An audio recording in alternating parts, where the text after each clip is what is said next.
കോഴിക്കോട് മലയോര മേഖലയിൽ കനത്ത മഴ എന്ന റിപ്പോർട്ടിലേക്കാണ്. ഇരുവഴിഞ്ഞിപ്പുഴയിലും ചാലിയാറിലും മുത്തപ്പൻ പുഴയിലുമൊക്കെ മലവെള്ളപ്പാച്ചിലുണ്ട്. പതങ്കയം വെള്ളച്ചാട്ടത്തിൽ കുടുങ്ങിയ 3 പേരെയും ഇപ്പോൾ രക്ഷപ്പെടുത്തി. അതിന്റെ ദൃശ്യങ്ങളിലേക്ക് ആദ്യം.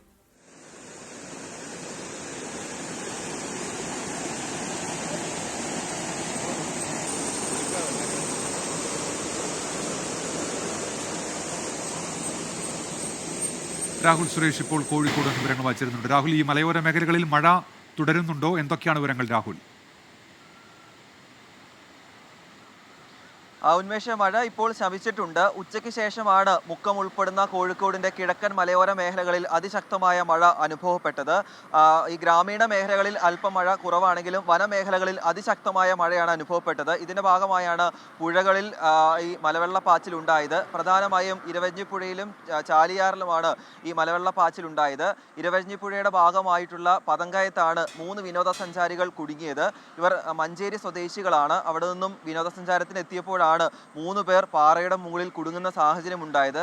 അവർ പറയുന്നതനുസരിച്ച് അതിവേഗം ഈ മലവെള്ളപ്പാച്ചിൽ ഉണ്ടാവുകയായിരുന്നു. അതുകൊണ്ട് കൂടെയുള്ള ആളുകൾ വേഗം തന്നെ രക്ഷപ്പെട്ടു. പക്ഷെ 3 പേർക്ക് പാറയുടെ മുകളിൽ നിന്നും താഴേക്ക് ഇറങ്ങാൻ കഴിഞ്ഞില്ല. അതിനുശേഷം മുക്കത്ത് നിന്നും ഫയർഫോഴ്സ് എത്തുകയും നാട്ടുകാരുടെ ഉൾപ്പെടെ സഹായത്തോടെ വടം കെട്ടിയാണ് ഈ 3 പേരെയും തീരത്ത് എത്തിച്ചത്. എന്താണെങ്കിലും ആശ്വാസകരമായ കാര്യം, അവർക്ക് പരുക്കൊന്നും ഏറ്റിട്ടില്ല. കൃത്യസമയത്ത് തന്നെ 3 പേരെ രക്ഷപ്പെടുത്താൻ കഴിഞ്ഞു എന്നതാണ് ഏറ്റവും ആശ്വാസകരമായ കാര്യം. ഇപ്പോഴെന്തായാലും കോഴിക്കോടിന്റെ കിഴക്കൻ മലയോര മേഖലകളിലും അതോടൊപ്പം തന്നെ നഗരപ്രദേശങ്ങളിലും മഴ മാറി നിൽക്കുകയാണ്. ഉന്മേഷ്.